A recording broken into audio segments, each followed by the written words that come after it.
population de Cotonou, elle est là. Radio Cotonou. Radio Cotonou. Votre radio est là. Restez désormais câblés sur la 94.3. Radio Cotonou, la voix des Cotonois.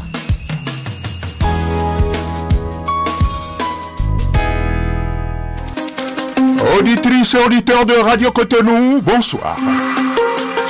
De toutes les maladies qui minent la santé humaine, il y en a une que redoute l'opinion publique à cause de son caractère anodin, surprenant, souvent complexant pour le patient qui a un sentiment d'infériorité sur les personnes bien portantes.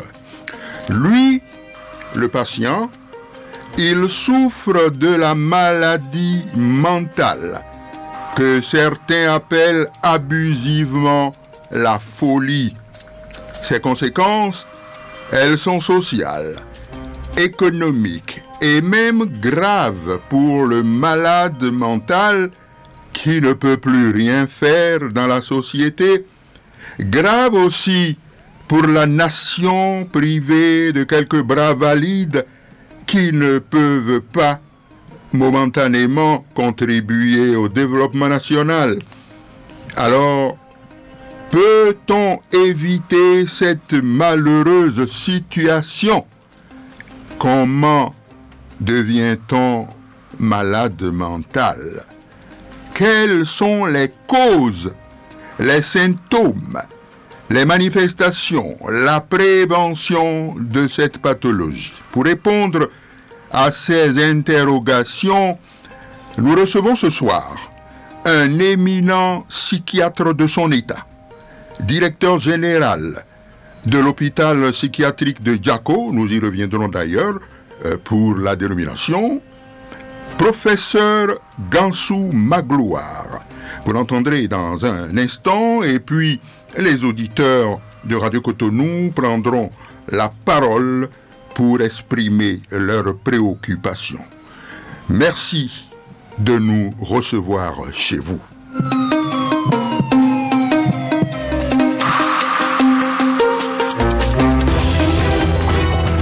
Parole du spécialiste. Professeur Gansou Magloire, bonsoir. Bonsoir, monsieur le journaliste. Comment allez-vous? Je me porte très bien. Vous êtes en forme, je lis cela dans votre visage. Mais tant mieux, parce que j'essaie de m'efforcer pour être toujours en forme. Absolument. Oui. Absolument. Oui. Alors, bien entendu, nous allons commencer par le commencement, comme nous disons, eh bien, par les formalités de présentation. Le professeur va se présenter, disons, sa trajectoire, son parcours, je voulais dire, ses expériences dans ce domaine, donc où est-ce que vous prestez, etc., un certain nombre de choses, de façon succincte, bien entendu, de façon brève, mais les auditeurs ont besoin de vous connaître, professeur. Merci bien. Je voudrais sincèrement remercier Radio Cotonou et vous-même de me donner l'opportunité de m'exprimer ce soir sur un problème de santé crucial pour notre pays et pour le monde entier.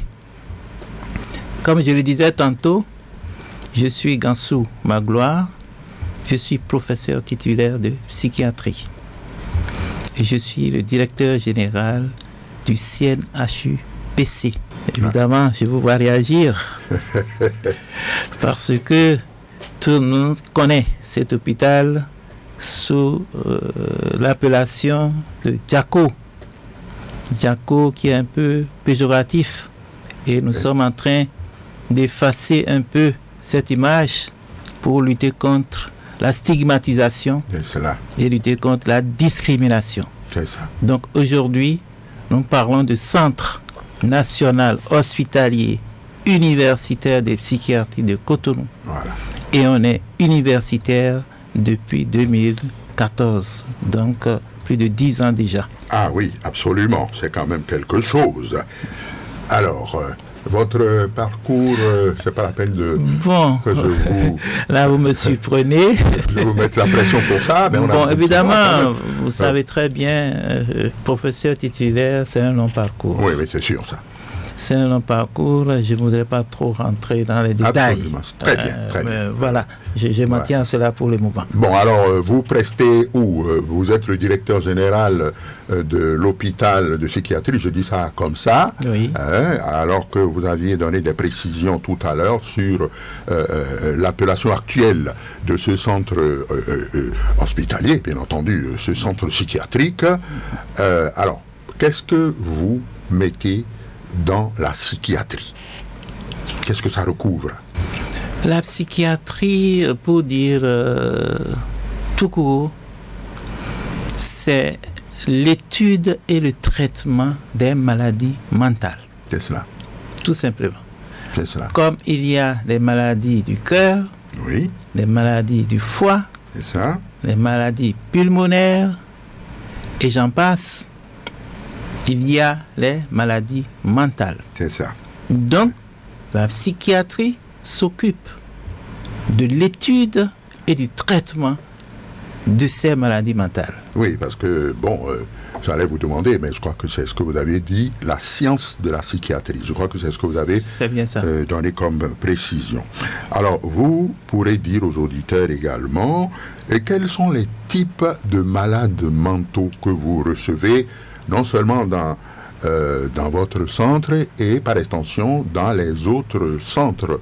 Je suppose qu'il n'y a pas que Cotonou qui a un centre, ça m'étonnerait, il n'y a pas que Cotonou qui a ce centre-là, psychiatrique, à Porto-Novo certainement, ou à Paracou, vous nous direz ce qui est juste de dire. Alors, quels sont les types de malades mentaux que vous recevez?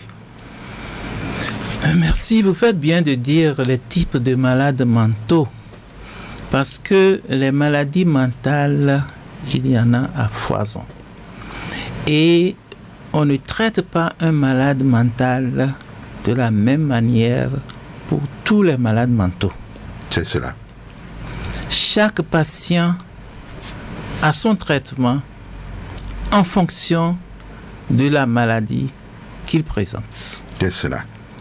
Et en matière de maladies, comme je le disais, je vais essayer d'être un peu bref C'est ça.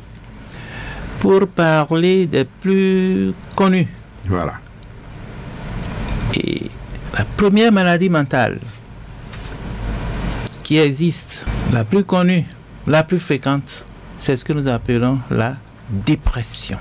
Voilà. La dépression, c'est une maladie grave, mais heureusement curable. C'est ça. Parce que on entend communément dire que la maladie mentale est incurable, ce qui est archi faux. C'est ça. Un diagnostic précoce, un traitement efficace permet dans près de 90% des cas de soigner et de guérir le malade. C'est ça. Alors, vous voulez bien que j'aille un peu plus dans le détail? Oui, allez-y. Par rapport à la dépression déjà. Oui, oui, bien sûr. Bien, Voilà. merci bien. 3 signes à retenir Voilà. de façon très simple pour tout le monde. C'est ça. La tristesse, Voilà. qui perdure dans le temps, il faut le préciser. Il ne suffit pas que je sois triste C'est ça. aujourd'hui parce que, excusez-moi, j'ai perdu un parent. Voilà. Bien entendu, j'ai perdu mes 2 parents depuis des années. Mais il faut que cette tristesse dure dans le temps. C'est ça. Là, on pourra commencer par s'inquiéter. C'est ça. C'est normal que quelqu'un qui perd un être cher, il fait son deuil, il va être triste. Oui. Mais lorsque cette tristesse perdure, dans un délai plus ou moins long, on doit pouvoir s'inquiéter. C'est ça. Le deuxième symptôme, c'est que la personne qui était très vivace, dynamique, entreprenant, prenant des initiatives, elle va commencer par être inhibée. Nous parlons d'inhibition quand ce dynamisme commence par se réduire. Cette inhibition est physique, mais aussi psychologique, mentale. Parce que elle va avoir maintenant des difficultés pour élaborer de simples pensées. C'est ça. Elle aura des difficultés pour réfléchir. Je parle bien entendu de cette personne. C'est ça. Elle aura des difficultés pour répondre à des questions très simples. Un intellectuel de son rang qui ne pourra plus donner facilement son nom ou sa date de naissance. Ouais, vous voilà. imaginez ce que c'est? Oui, c'est ça. C'est ça. Donc, il y a ce second symptôme qui est l'inhibition, je disais tantôt, psychique Oui. et physique. C'est cela. Et la troisième, ou le troisième signe à retenir, c'est ce que nous appelons les signes ou les symptômes somatiques. C'est-à-dire que, et c'est cela qui trompe énormément en Afrique, le patient a mal partout dans le corps. Des douleurs à différents endroits. Ah oui. Bien sûr. C'est ça, physique. Physique.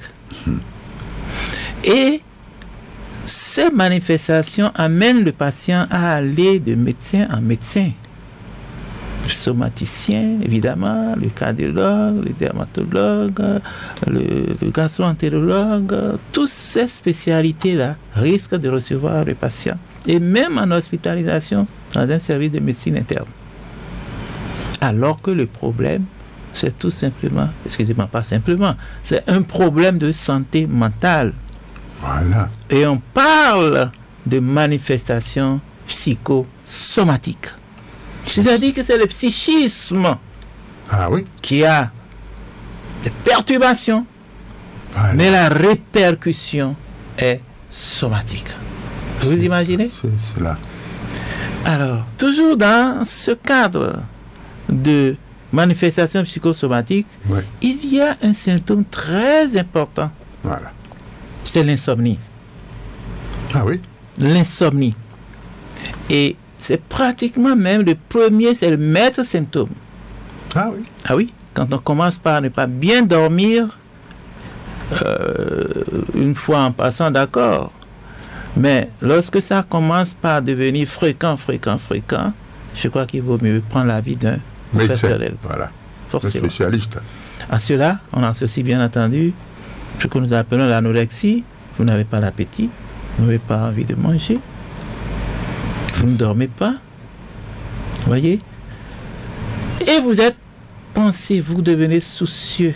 Cela pourrait être dû à des problèmes psychologiques, soit venant de l'environnement, et là Ouais. on parle de facteurs environnementaux, Oui. soit venant de vous-même, parce que j'ai dit tantôt, des organes intérieurs C'est ça. peuvent, les organes malades bien sûr, C'est ça. peuvent se manifester, les manifestations peuvent être psychiatriques, psychologiques. Ah oui. Oui. Donc c'est tout cela qui fait la complexité du diagnostic C'est ça. et qui amène les patients à errer en griffe, de médecin en médecin, d'hôpital à hôpital, sans pouvoir se faire soigner véritablement. C'est cela. Nous pourrions revenir sur la dépression parce qu'il y a un aspect très important de Oui. cette dépression. Bien sûr, bien sûr. C'est une complication grave. Allez, allez, Le j'arrête. suicide. Ah oui. Ah oui, le suicide. C'est ce que nous, médecins, nous redoutons le plus chez le patient Ah oui, oui, déprimé. C'est vrai, c'est vrai. Voilà ce que je pourrais dire par rapport à la dépression. C'est ça. Maintenant, il y a d'autres maladies. Vous voyez, C'est ça. les autres maladies, vous voyez toutes ces personnes que vous voyez, excusez-moi le terme, Ouais, ouais. pour nous, c'est des personnes avec qui nous sommes tous les jours. C'est ça, c'est absolument. Je veux parler de ces patients en griffe qui errent dans la rue. Vous comprenez? Oui, en défroque, en ragnon. C'est ça, justement. Mais que tout le monde rejette. Je dis, peut-être que j'exagère un peu. Non, n'exagérez pas. Mais qu'on a de la peine à approcher. Oui, absolument, parce que j'allais en arriver. Hein. Ah bon? Ah oui, absolument. Les personnes qu'on voit dans les rues, peut-être, bon, c'est terrible, quoi. Voilà. Se mettre nu, par exemple. Exactement. Hein, des femmes, même. Bien sûr. Nues. Bien ou bien sûr. des hommes Bien nus. Alors, tout ça. Oui. Et donc, ils sont un peu en divagation, un peu comme en divagation, quoi. Voilà, on pourrait dire. Excusez du peu. Oui, tout à fait. Alors. Mais ça n'a pas commencé brutalement. C'est ça. Je parlais tantôt de diagnostic précoce. Parfois, il y a des symptômes qui commencent de façon insidieuse, mais l'environnement n'arrive pas à savoir que déjà la maladie a commencé. C'est ça. D'où nous allons y revenir certainement. C'est ça. La prévention. Voilà. Parce qu'il faut connaître. C'est ça. Il faut éduquer la population C'est ça. à connaître rapidement les premiers signes d'une maladie, d'une pathologie psychiatrique. C'est ça. Et ça, c'est pas évident. C'est pas évident du tout. Donc, voilà le deuxième grand groupe que nous appelons dans notre jargon les troubles psychotiques. C'est ça. Ensuite, il y a les maladies qui sont moins graves, Ouais. que nous appelons les troubles anxieux. Monsieur René Béouard, qu'on ne présente plus. Quand vous étiez dans mon bureau, je vous ai dit, on ne présente plus Monsieur René Béouard. Oui, absolument, vous me l'avez dit. Depuis vos reportages de football, tout ça là. Donc j'avais du plaisir à vous recevoir. Merci beaucoup. N'est-ce pas? Absolument. Voilà. Donc je ne vous trouvais pas anxieux. C'est ça, c'est ça. Mais si vous étiez anxieux, vous ne pourriez pas faire tout ce que vous faisiez. C'est ça. Absolument. Donc l'anxiété, c'est la peur, la crainte d'un danger. C'est ça. On vit permanemment dans la crainte d'un danger. Oui. Comme si le danger est là. Vous voyez que c'est difficile de vivre, comme ça? Absolument. C'est pas possible. Non. Pour d'autres, c'est toujours l'échec qu'ils C'est voient. ça. C'est ça. Ils anticipent l'échec. C'est ça. Absolument. Absolument. Pour d'autres encore, c'est une manifestation encore de l'anxiété qui est l'angoisse. C'est ça. Vous aurez des douleurs à une partie précise du corps, généralement dans la région de la poitrine, au niveau du cœur, mais c'est tout simplement une angoisse. C'est ça. C'est ça. Vous voyez? Donc, il suffit de voir les psychologues ou les professionnels en santé mentale ou les psychiatres Oui, oui.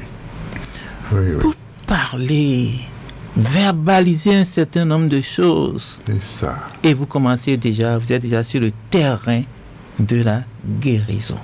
C'est ça. Voilà les trois grands groupes que C'est ça.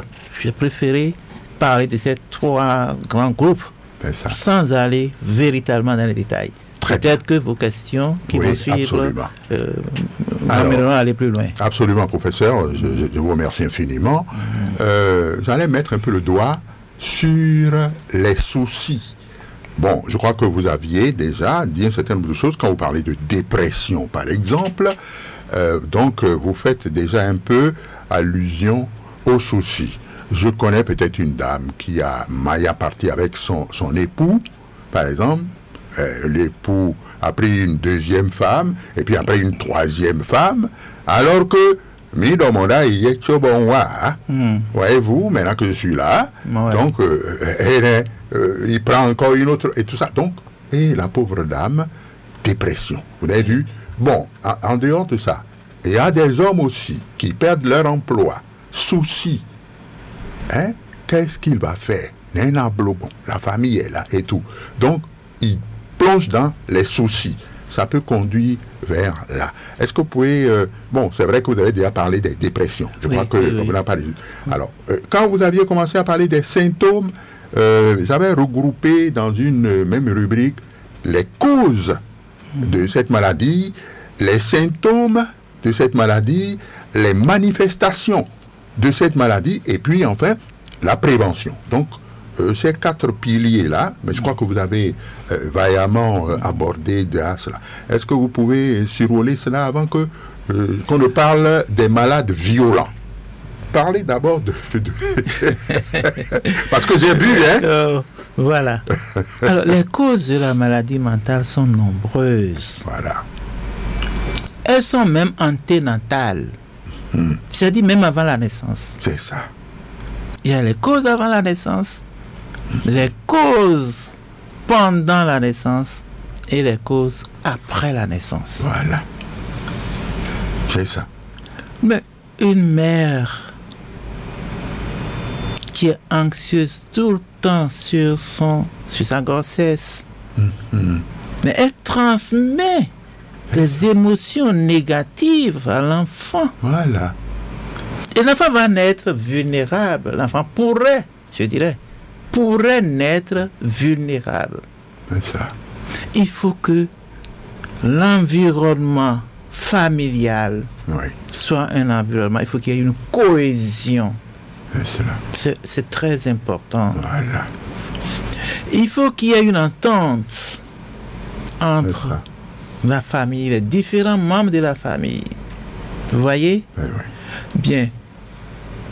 Si je voulais continuer sur cette lancée, ça va être trop difficile à développer. Mais je vais vous dire les causes d'une autre manière. C'est ça. Il y a la personne elle-même. Parce que vous avez dit tantôt. Oui. Telle personne peut être confrontée à des difficultés telles que tout le monde pourrait imaginer que ces difficultés auraient un impact sur sa santé. Mais pourtant, on constate que ce n'est pas le cas. C'est ça. Mais tel autre aura moins de difficultés et va développer une maladie mentale plus foudroyante, plus grave. Donc, la personnalité de notre personne intrinsèque peut être un facteur vulnérable et qui permet facilement l'éclosion de la maladie face à des difficultés.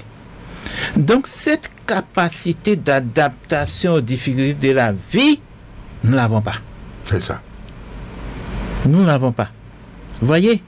Et facilement, la maladie mentale nous atteint. Vous avez dit tantôt, telle personne a pris 3 femmes, X femmes, telle a perdu son job, etc., etc. C'est vrai, c'est troublant. C'est des facteurs dépressogènes très importants. Oui, absolument.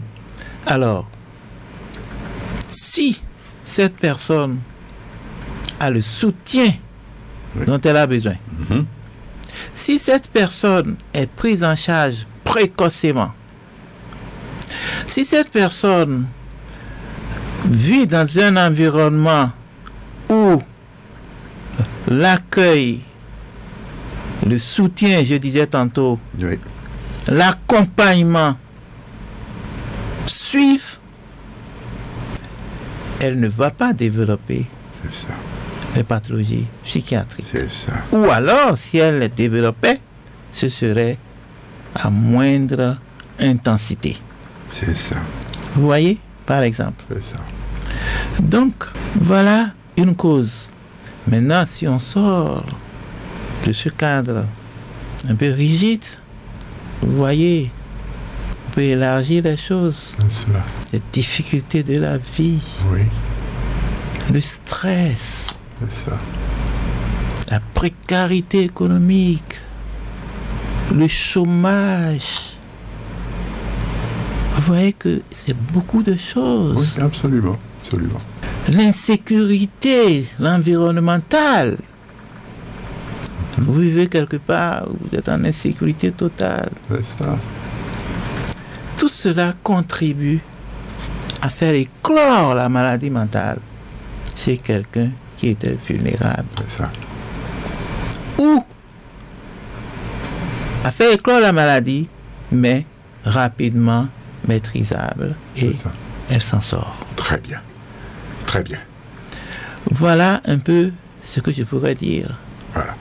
Alors, moi, j'allais vous demander, tout de suite, avant de tomber sur les malades violents, comment ça se manifeste? Vous le dites brièvement.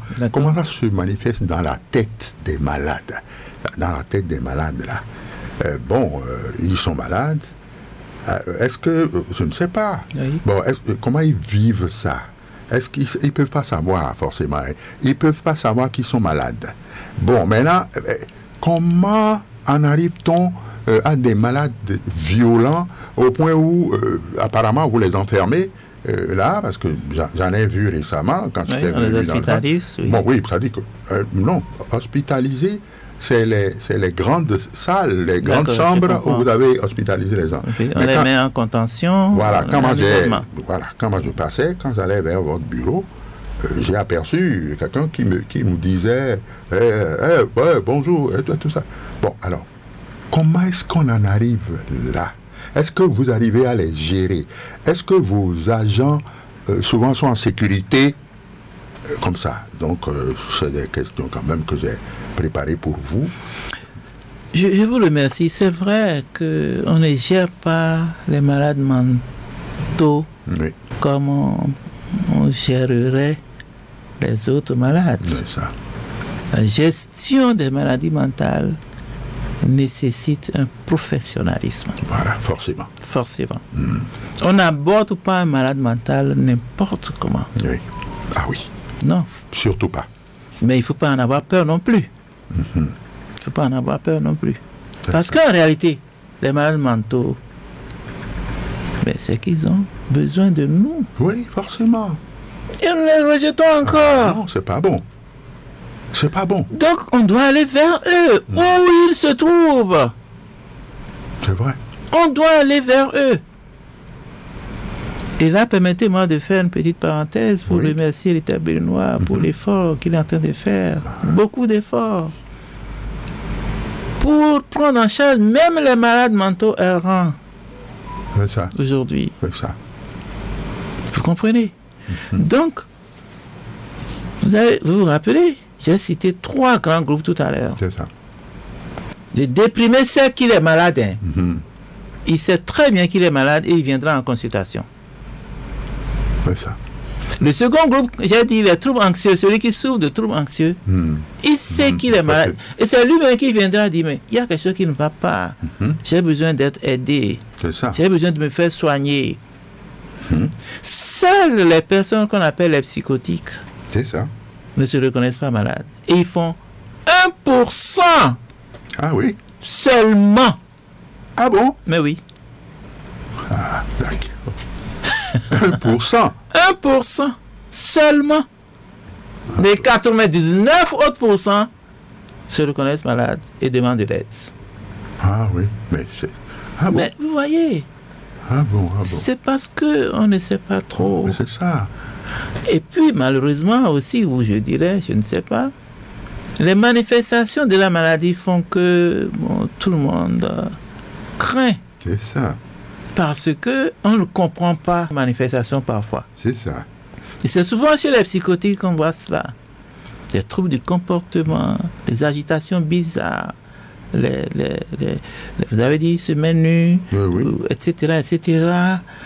On ne comprend pas. Oui, oui. Vous comprenez? Mais pourtant, ça se traite. Ça se traite. C'est ça, c'est ça. Et nous en arrivons à l'hospitalisation quand nous sommes face à des complications de ces maladies. C'est ça. Sinon, on peut les traiter à titre ambulatoire. C'est ça. On prescrit les médicaments appropriés, le patient prend les médicaments, et puis, sous une surveillance clinique périodique, c'est ce qu'on appelle l'observance thérapeutique, le patient va se retrouver. C'est ça, c'est ça. Mais, tout cela nécessite des frais. Vous comprenez? Ah oui, c'est sûr. La plupart des malades mentaux, en dehors de l'aide que mon pays, le Bénin, fait ou leur apporte, payent leurs soins. C'est ça. Et si le traitement devait trop durer, et c'est le cas pour les malades mentaux psychotiques, c'est ça, ils arrivent à être essoufflés. C'est ça. Vous voyez là où je vais là? Déjà, Bien sûr. la prévention et la prise en charge précoce C'est ça. fait éviter des complications graves, voire mortelles. Absolument. Alors, je suis tenté de vous poser la question de savoir, parce que j'ai observé qu'il y a des malades qui viennent de la ville et il y en a qui sont hospitalisés. Alors, vous allez nous dire un peu, bon, pour être hospitalisé, il faut payer forcément. Ceux qui viennent de la ville aussi, c'est sûr, c'est un peu comme dans les hôpitaux généraux. Oui. Bon, il faut le faire. Alors, par rapport à cela, qu'est-ce que l'État fait? Parce que il y a des investissements individuels, c'est-à-dire le malade et puis ses parents aussi. Oui, tout à fait. Donc, maintenant, l'État aussi doit faire quelque chose. La dernière fois que j'étais arrivé, j'avais vu quelques 2 ou 3 plaques bleues à l'entrée de votre bureau là-bas. Je me suis dit, bon, donc vous étiez en réunion, donc l'État était arrivé. Enfin, c'est une façon de parler. Alors, concrètement, qu'est-ce que l'État fait? Vous avez très bien fait de féliciter l'État, hein, ce que fait l'État, mais reprécisez-moi un peu cela, parce que quand même, c'est une œuvre d'utilité, d'intérêt public, je voulais dire. Oui, c'est vrai. Qu'est-ce que l'État fait? Qu'est-ce que l'État fait? L'État fait beaucoup, hein. Oui. L'État fait beaucoup. Oui. L'État fait beaucoup en ce sens que, vous voyez par exemple, vous êtes venu à l'hôpital. Vous imaginez que tous ces patients que vous avez vus là sont nourris gratuitement. Vous imaginez? Ça, c'est bon. Oui, ça, c'est super. Oui. Sont soignés, ceux qui n'ont pas les moyens sont soignés aussi gratuitement avec l'aide de l'État. Ça, c'est super, ça. Ouais. Il peut en être autrement. Hein. Vous voyez que c'est beaucoup. Oui. Et puis, vous savez, c'est le seul centre national psychiatrique public au Bénin. Ah oui. Le seul. Il n'y en a pas deux. Donc, les sources de ces malades sont multiples et multiformes. C'est cela. Il y a la famille, il y a les réquisitions, il y a la population elle-même, parce qu'un patient est en train de troubler la quiétude de tout le monde. Donc, il les amène. C'est ça. Mais nous ne privilégions pas un malade au détriment d'un autre. Voilà. Nous les traitons de la même façon et avec la même empathie. C'est cela. Avec le plus grand amour qu'il faut.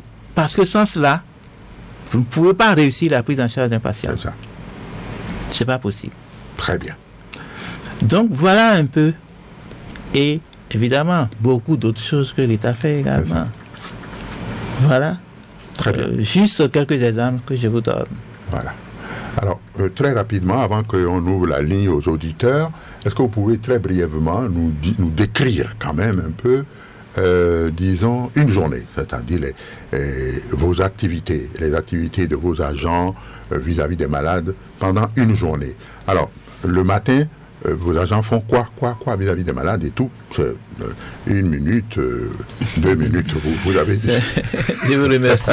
C'est difficile de parler en 1 minute. Non, en fait, c'est une façon de parler. Je comprends. Parce que les auditeurs ont besoin, disons, d'investir l'univers des malades mentaux. Tout à fait. Ah oui, il faut laisser. Voilà, c'est vrai. Je vais vous dire tout de suite. Quand vous étiez venu me voir, vous avez vu un personnel, beaucoup de personnel. Mais il y a des psychologues cliniciens, il y a des psychiatres d'adultes, il y a, tout cela c'est des médecins, il y a des psychiatres d'enfants et d'adolescents, il y a des psychothérapeutes, il y a des thérapies, des personnes spécialisées dans la thérapie motivationnelle, et là, c'est un autre problème. souvent on l'utilise en cas d'addiction, c'est-à-dire la consommation de substances psychoactives. Voilà. Peut-être que vous allez m'inviter une autre fois. Non, mais c'est sûr. Ça, Quand je viendrai parler ne dites même pas ça. Ça, de l'addiction. Ça, c'est déjà prévu. Vous voyez? Donc, vous voyez tout ce monde. Il y a les infirmiers, il y a les médecins généralistes, on a un médecin généraliste au sein de l'hôpital qui est là. Oui. Il y a les aides-soignants. Il y a les personnes qui s'occupent de l'entretien de l'hôpital.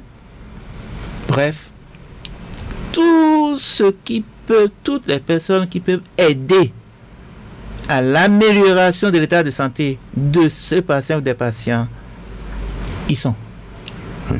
Bien, une journée, c'est classique. Le patient vient. Je parle de ceux qui viennent de l'extérieur. Oui.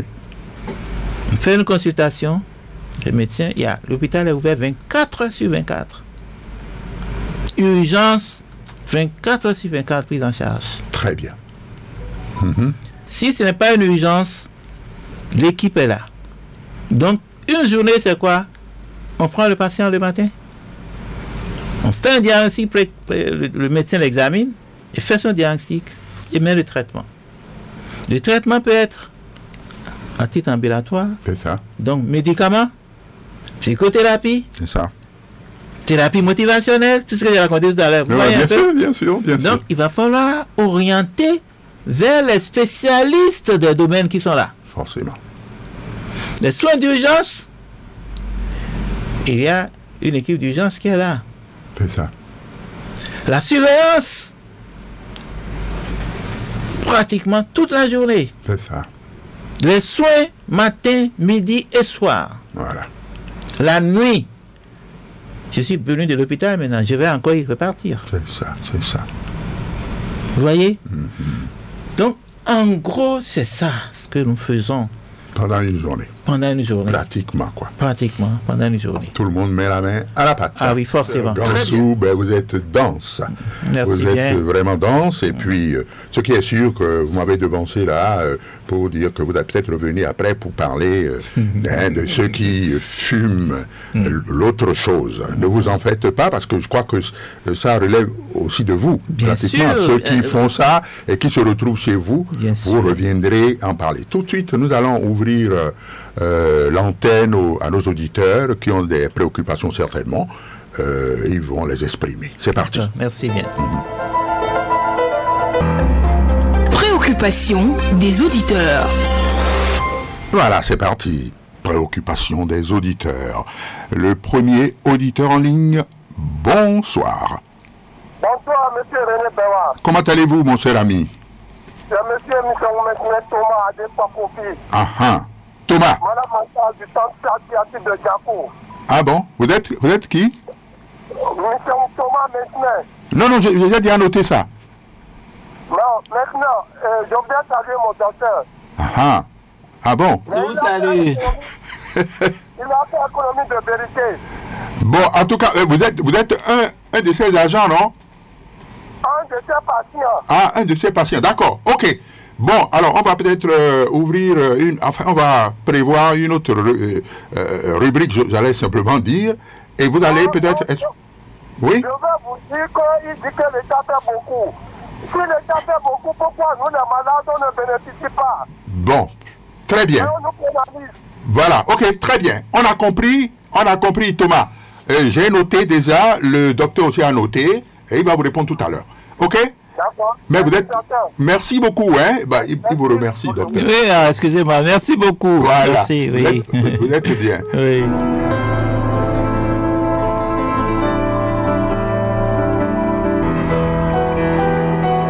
Allô, bonsoir. Bonsoir. Oui. C'est Papa Yafa. Oui, je m'y attendais. Oui, ma belle. Je m'y attendais. Je vous attendais au Carrefour, moi aussi. Oui, j'ai m'a devancé. OK, allez-y. Il m'a devancé. Oui, C'est oui. ce que Dieu veut. C'est ça. Allez-y. Bon, merci. Je remercie tout le monde. Félicitations et encouragement au professeur. Oui. Merci. Ma première question, c'est ce qu'est devenu ce que Papa René Galbert Haï avait entrepris les années 75-85 là. Il y avait quelques praticiens traditionnels là qui assistaient, qui participaient aux soins. Oui. Est-ce que ça a continué? D'accord. Si ça n'a pas continué, qu'est-ce que vous pensez qu'on puisse faire? Est-ce que c'est pas... Qu'est-ce que ça a donné? Et maintenant, si ça n'a rien donné de bon, qu'est-ce qu'on peut entreprendre maintenant? Parce que moi, j'aidais des gens et on me dit, oui, c'est toi qui as flanqué la maladie. Vous pensez le soigner. C'est ça. Et j'en ai amélioré, mais il est redevenu ma fille pour toujours. C'est ça. Je ne l'ai plus jamais revu. Voilà. Et un jour, je l'ai vu dans un quartier lointain. C'est ça. Qu'est-ce que vous en pensez? Voilà. Merci, à bientôt. Merci beaucoup. bien. Merci. Oui, merci.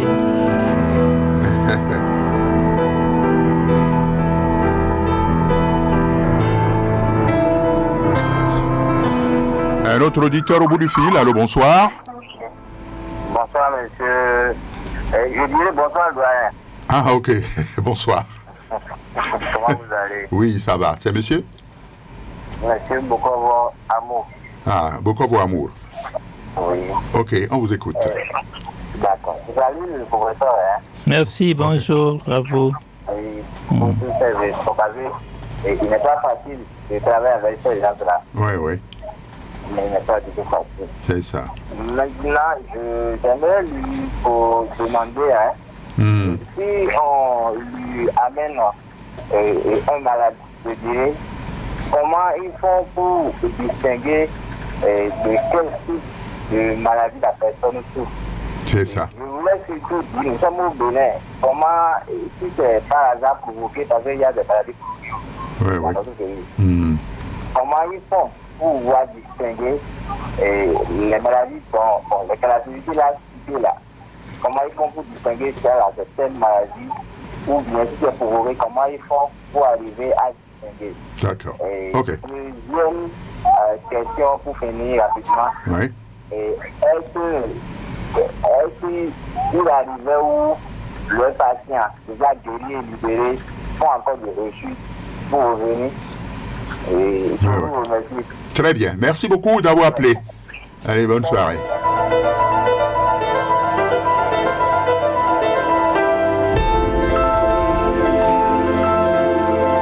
Et voici un autre auditeur au bout du fil. Allô, bonsoir.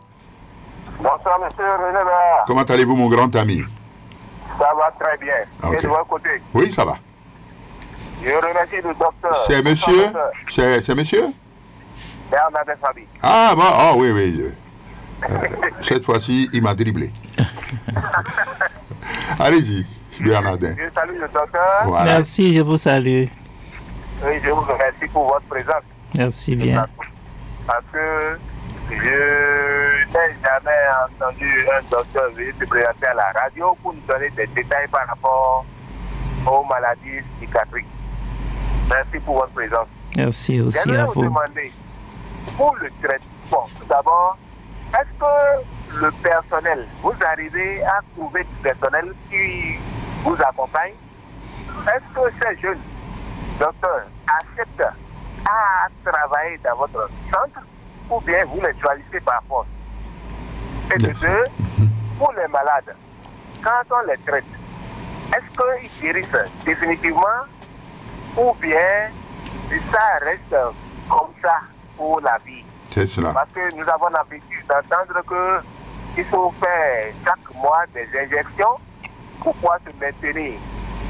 Voilà. Est-ce que par votre traitement, ça guérit complètement ou bien c'est le traitement qu'on fait à vie? Merci à vous. Voilà, merci. Vous êtes le dernier auditeur là qu'on prend. On va voir si on peut peut-être aller à une deuxième série. On va retourner le micro directement au professeur qui va succinctement, le temps étant parti, C'est un parti. voilà, succinctement, vous pourrez répondre à chacune de ces préoccupations-là. D'accord, merci bien. Ah oui. Je suis content, je remercie tous les intervenants. Je suis content que le premier soit mon patient. Ah oui. Donc, non, monsieur, c'est bien monsieur Thomas, hein, je crois, si j'ai bien noté. Oui, hein. le premier. C'est ça, c'est bien le premier. Oui, c'était ça, Thomas. Oui, bon, je disais que l'État fait beaucoup, mais on dit toujours, tant qu'il reste à faire, tant que tout n'est pas fait, il reste toujours à faire. Oui. Nous faisons ce que nous pouvons. Oui, c'est là. Et je pense que ce qu'il faut qu'ils comprennent, c'est l'effort qui est consenti. Et que tous les jours, nous nous efforçons d'améliorer les choses. Et je peux lui garantir que l'État béninois est bien de cet avis. Et la situation évolue. C'est ça. Et je pense qu'elle évoluera encore davantage dans le bon sens. C'est cela. Alors, une autre question, médecine traditionnelle, médecine moderne. C'est vrai, vous avez... Ça, c'était bien avant moi. Oui, Vous avez bien fait de dire autant des professeurs René Galbert-Haï, père son âme, peut-être que vous n'avez pas appris. Nous lui avons rendu hommage ce matin. Ah, c'est ce matin? Ce matin même, à la faculté des sciences de la santé de Cotonou. Ah, ben il est décédé. Vous avez bien compris, et il sera inhumé demain. Ah, c'est ça. Ben, donc, récemment. Vous voyez, j'étais un peu inquiet pour l'émission parce que vous m'avez sollicité depuis 2 semaines déjà. Oui, bien sûr, bien sûr. Bon, ce matin, jusqu'à 14h, je n'étais pas disponible. Et demain, très tôt, je dois me rendre également au lieu de l'animation pour lui rendre hommage. Bien sûr, c'est sûr. C'est vrai, c'est une expérience qui a été faite. Association médecine traditionnelle, médecine moderne, à l'hôpital psychiatrique, c'est la JPC là. C'est ça. Qui n'a pas beaucoup, je ne dirais pas prospéré, mais qui n'a pas fait long feu. C'est ça. Ce que j'ai appris, parce que je n'ai pas vécu ça. C'est ça. Il était question que le patient choisisse son thérapeute ou aller chez les médecins conventionnels ou aller chez les médecins traditionnels. Là, la collaboration a existé pendant un certain temps, mais finalement, ça n'a plus existé. C'est ça. Donc, depuis des années que je suis là, qu'est-ce que nous faisons? Le patient, c'est lui-même qui suit un circuit thérapeutique. L'itinéraire thérapeutique du patient classique que nous avons constaté, soit c'est le traitement traditionnel, soit c'est le traitement spirituel, c'est-à-dire les exorcismes et autres, et soit c'est le traitement par la médecine conventionnelle. Ce que nous faisons. Je ne peux pas vous dire qu'est-ce qui vient avant l'autre. Ou alors, est-ce que c'est les trois qui sont conjugués? C'est ça. Dans tous les cas, c'est le secret des patients. Nous avons fait des études là, sur cet aspect des choses. Donc, le traitement traditionnel existe. Hein? Il y a des traditionnalistes qui compétents, il faut le reconnaître. Et même, ils sont bien reconnus au ministère de la Santé. Donc, nous ne sommes pas contre la collaboration. On n'a jamais refusé à un patient de se faire soigner traditionnellement si c'était sa volonté. C'est ça. Mais nous savons également que la maladie mentale se soigne correctement, comme je l'ai dit, par la médecine conventionnelle. Les médicaments existent. C'est ça. Mais c'est une pathologie un peu particulière qui nécessite un suivi au long cours. C'est cela qui un peu fait croire que on n'en guérit pas ou que on ne peut pas ou que c'est totalement handicapant. C'est faux. C'est ça. Vous pouvez souffrir d'une maladie mentale et suivre le traitement correctement et vaquer correctement à vos occupations. C'est cela. Professionnelles, familiales, tout. C'est ça. Vous voyez? Donc, l'association là n'existe pas. C'est ça. Mais de façon, je dirais, libre, Oui. le patient se fait soigner par qui il veut. Oui, oui. Vous voyez? Absolument. Et je pense que chacun peut se prévaloir d'être efficace. C'est ça. Ça dépend de la cause que nous trouvons pour cette maladie. Pour cette maladie-là. Voilà. Alors, je vais aller rapidement Oui, puisque... à la question de M. Bokov, je crois, Voilà. qui voulait savoir, est-ce que les maladies sont naturelles, provoquées? C'est un peu ce que je disais tantôt. Vous voyez, c'est toujours la grande question, ça. Et je n'aime pas trop aller sur ce terrain, même si je peux dire que toutes les maladies ne donnent pas l'air d'une maladie naturelle. C'est-à-dire des manifestations qu'on ne comprend pas nous-mêmes. Difficiles à expliquer. C'est ça. Mais le plateau technique d'investigation paraclinique parfois nous fait un peu défaut. Il nous empêche d'aller loin. C'est cela. Et il n'est pas dit forcément que c'est une cause organique. Tout ce qui touche au cerveau est très difficile à détecter. C'est ça. Et comme c'est difficile à détecter et que la maladie a des manifestations un peu bizarres, violentes, etc., etc., bon, on estime que c'est une maladie provoquée. C'est ça. Très souvent, que ce n'est pas naturel. Nous avons traité beaucoup de patients qui se disaient envoûtés par des médicaments, par des soins C'est ça. de la médecine conventionnelle avec succès. Absolument. Vous voyez? Donc, c'est une question de croyance. C'est là où je veux en venir finalement. C'est ça. Et en Afrique, on ne peut pas combattre une croyance. C'est pas vrai. Non. On ne peut pas combattre une croyance. Mais on ajoute ce que nous savons sur le plan conventionnel à ce que le patient sait, mais il finit par se dire, ah bon, il y a aussi comme ça, ceci, cela. Et là, il adhère à notre traitement Oui. et nous avons de bons résultats. Donc, voilà un peu ce que je peux dire. Et pour terminer, Oui, pour par M. Bernardin, si j'ai bien noté, le personnel. Oui, est-ce que nous avons facilement le personnel? C'est une belle question. C'est ça. Les ressources humaines ne sont pas suffisantes. Ça, c'est évident. Nous avons une formation ici au Bénin. On forme des psychiatres. C'est ça. Nous formons des psychologues. Nous formons des spécialistes en santé mentale. Tout cela pour venir nous soutenir dans l'effort de prise en charge. Mais nous sommes encore toujours dans le besoin. Voilà. Vraiment, les personnes qui veulent se faire former en santé mentale ne sont pas légion. C'est cela. Et je profite de l'occasion pour dire que c'est magnifique que d'aller aux côtés des malades mentaux. C'est ça. Pour vivre notre expérience, vraiment, une satisfaction, la satisfaction que nous éprouvons quand nous arrivons à aider un patient à se retrouver, à retrouver son équilibre dynamique C'est ça.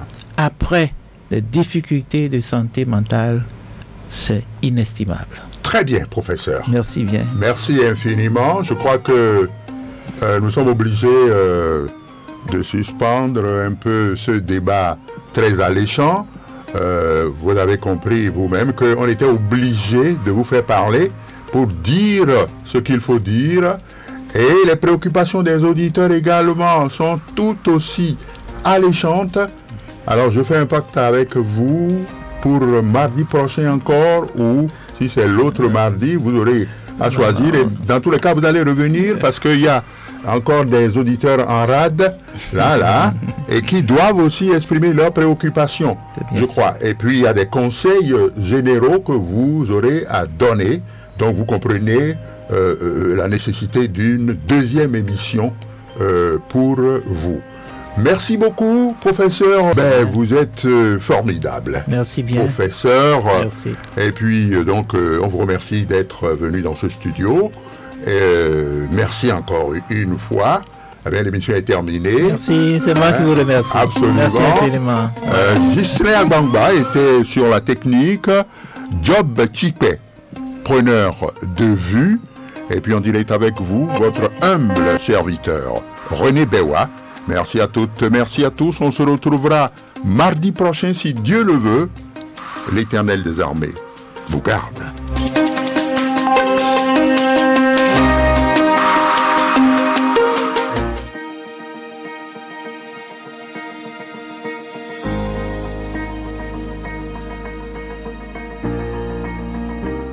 Population de Cotonou. Elle est là.